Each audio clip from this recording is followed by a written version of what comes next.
thunderstorm warning for northwestern Berks County in eastern Pennsylvania, northwestern Lehigh County in eastern Pennsylvania, Carbon County in northeastern Pennsylvania, until 9:15 p.m.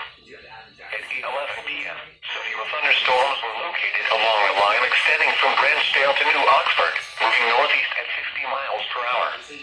Hazard, 60 miles per hour wind gusts. Source, radar indicated. Impact, damage to roofs, siding, trees, and power lines is possible. Locations impacted include Lehighton, Jim Thorpe, Hamburg, Nesquehoning, Womelsworth, Weatherly, Newmanstown, Burnville, Strausstown, New Mahoning, Wanamaker's, Lake Harmony, Penn Forest Reservoir, Albrightsville, Christman's, McCaskville, Lansford, Summit Hill, Beaver Meadows, and Perryville.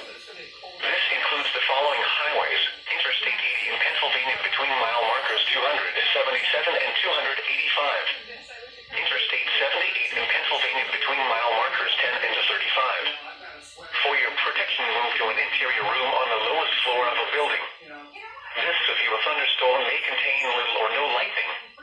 Do not wait until you hear thunder before taking cover.